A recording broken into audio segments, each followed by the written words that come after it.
I stared at the horrors in my mother's basement as I realized the truth. She was a total psychopath. I had to get out of here.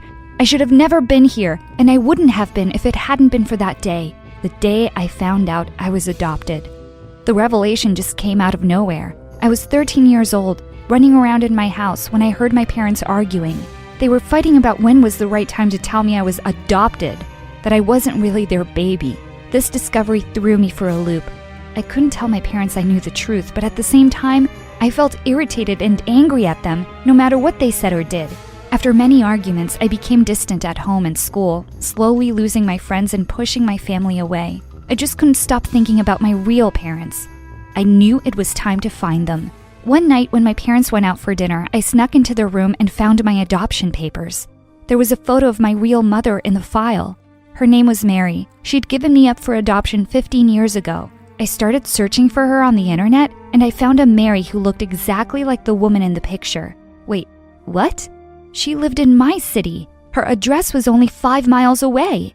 I couldn't believe my real mom was this close. I felt even angrier at my parents. They probably knew it. The liars. The next day after school, I rushed straight to the address I'd found. I reached a crazy-looking place with weird objects lined up inside the window. A large crystal ball sign read, Mary's Fortune Telling. Fortune telling? Great, my real mom's a cook. I was skeptical and curious as I stepped inside the strange shop. There was one table in the middle of the shop, and 2 people were sitting at it. I recognized Mary instantly. I can see your question, Chris, Mary said to the man across from her. You want to know if your business venture will succeed. I've done everything right this time. I've prepared everything, Chris said. I just need to know. What do the planets say? I sat down by the waiting area to watch the session. Mary closed her eyes and took a deep breath. She went on to tell him that she sensed a bad aura around his business, and it would be better for him to shut it down till the planets aligned in his favor. That sounds so lame, I thought to myself. But the guy was totally buying it. He looked really disappointed and said this project was his only dream. Mary just waved him away and said the session was over. He had to come again next month. He left. And that's when she noticed me. $100 for the session, cash payments only, please, she said. I didn't know how to say it, so I simply blurted out the truth. I'm not here for a reading. I'm your daughter. You gave me up for adoption 15 years ago. For a few seconds, her face froze in shock. With all her abilities to see into the future, she clearly hadn't seen this coming. She recovered soon enough, smiled, and pulled me into a hug. I couldn't believe it. I was hugging my real mother. We sat down and I demanded that she tell me everything about herself and why she had given me up. Looking ashamed, Mary said she was very young and poor when she had me, and she wouldn't have been able to give me a good life. She told me she had a true connection with the planets and spirits. That's why she became a fortune teller. I was rather doubtful about her powers, so she decided to do a reading for me. You're my daughter, so this one's on me, she said, winking at me.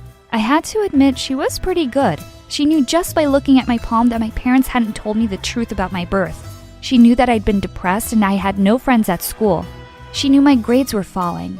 I wanted to know more, but another client came in and Mary had to excuse herself. She said she was really busy these days with back-to-back sessions. That's when I got an idea.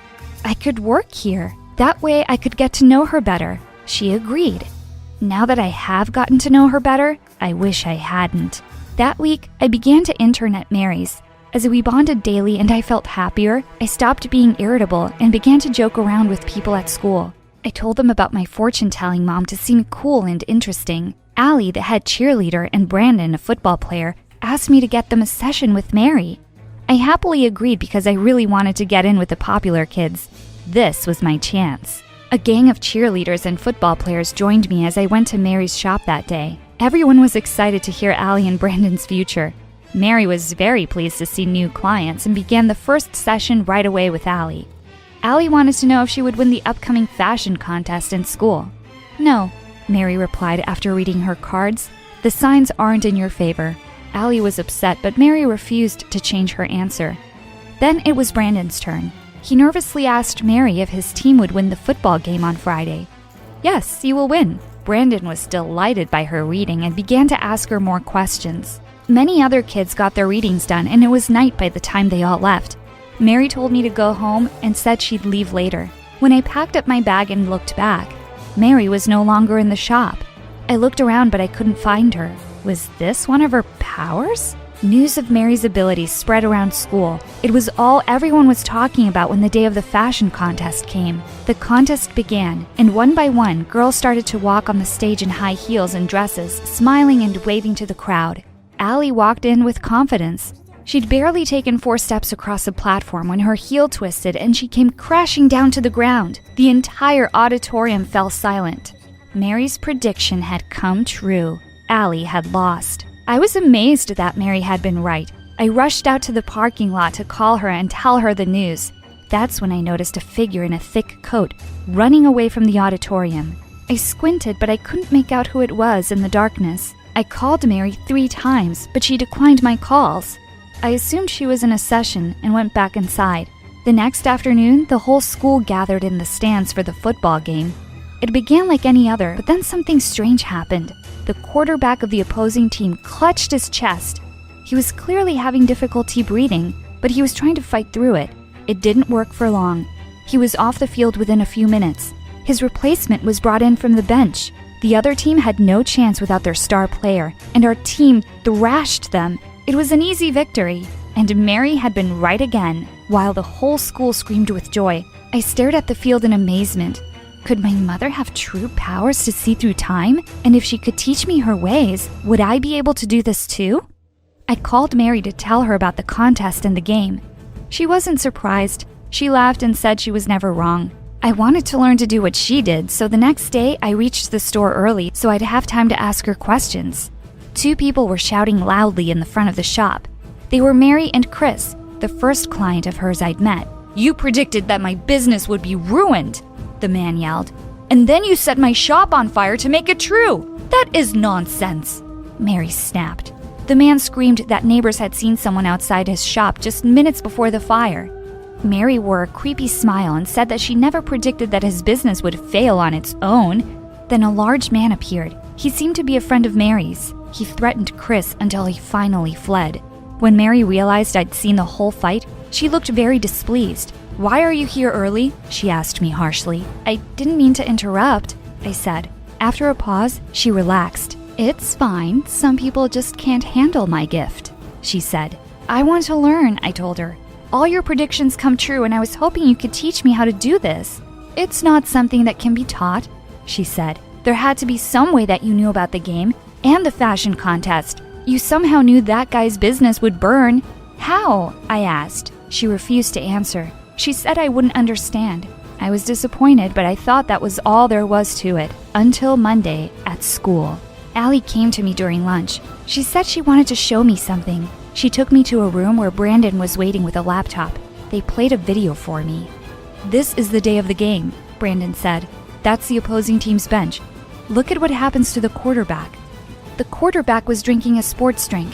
When he went to go warm up, someone sidled over to the bench. It was the same person I'd seen the night of the fashion contest, running away from the school. They wore the same trench coat and their face was mostly hidden by the collar. The person put something in the bottle. "The quarterback is allergic to ginger," Brandon told me. "He went into shock on the field. Someone basically poisoned him." I told Brandon I'd seen this person in the trench coat after the fashion contest too. That's when Allie played the next video for me. It was the same person walking into Allie's dressing room minutes before the performance. "She broke my heel," Allie said as we watched the hunched figure handling Allie's shoes. "I was sabotaged too." I was shocked, but I could see it was true. Both predictions Mary had made came true, but not all on their own. I remembered Chris, the man who accused Mary of burning down his shop. Could he have been right? I told them what I thought. Allie and Brandon told me to call the police, but I refused. There was no way to prove that it was Mary in these videos. If my mother was truly a fraud, more than that, a dangerous criminal, I had to find out myself. I went to work that day and pretended everything was normal. Mary went out that afternoon to get supplies, which is when I began a full search of her shop. If she was using some kind of trick to make her predictions seem right, there had to be some proof in her workspace. I was right. I found a secret trapdoor hidden under her carpet. I yanked that door open and stepped inside the dark basement. The moment I switched on the flashlight on my phone, I saw why Mary had kept this secret. Pictures and detailed information about all her clients covered the walls. So many intimate details about their lives were here, ready for Mary to use.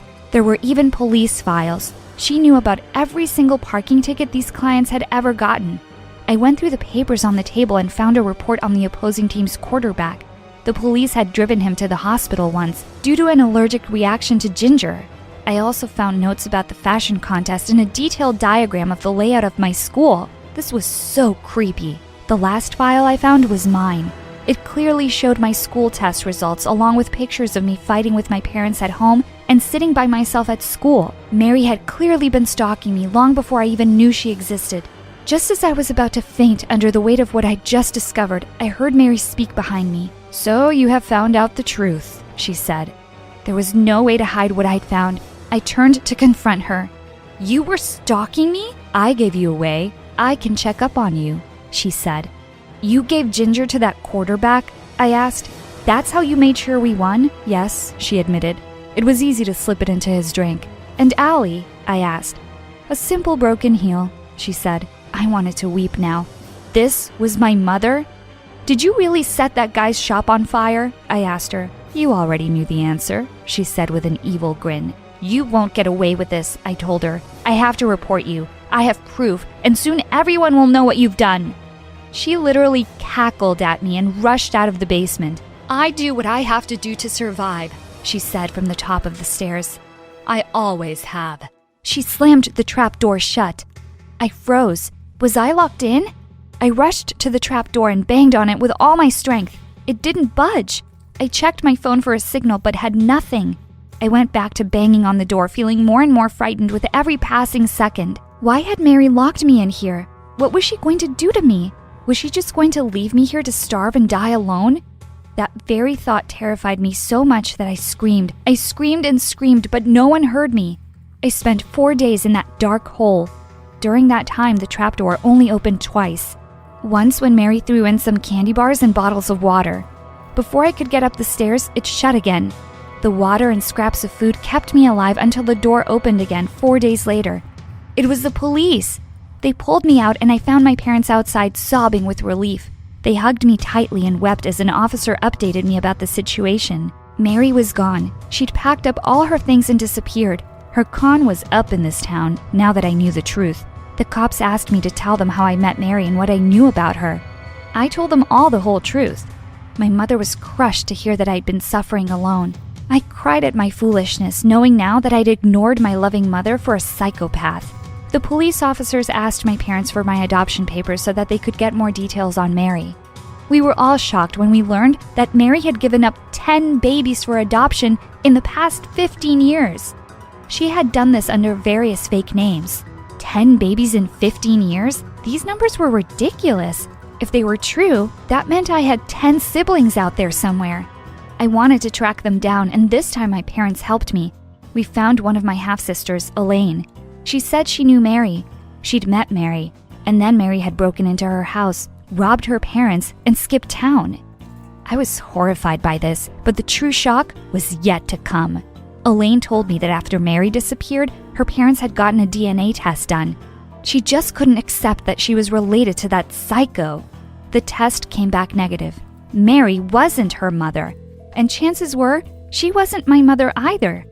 They supposed it was just another one of Mary's cons.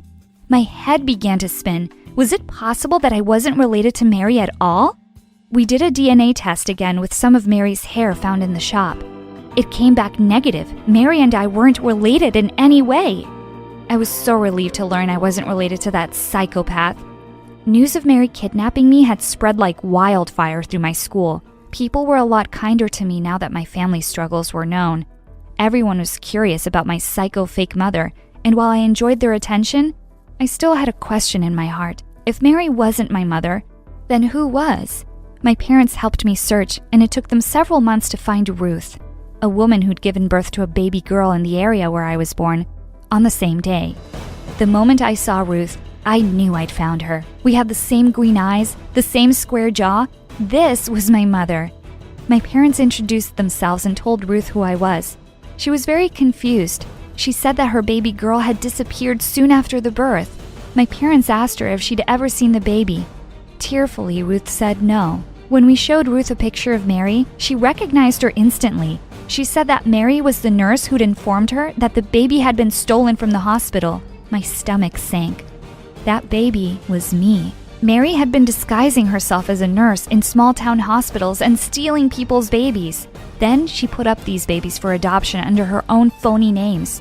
She waited, and when the children got older and came looking for her, she took them for everything she could get. A federal investigation was launched against Mary, and they found her 3 years later, working in a senior's home where she was stealing from the elderly. All 3 of my parents and I testified against this monster. Today marks the 5-year anniversary of Mary's imprisonment. While I hated my psycho fake mom for what she did to me, I am in love with the life I have today. I have 3 loving parents and a very cool story to tell.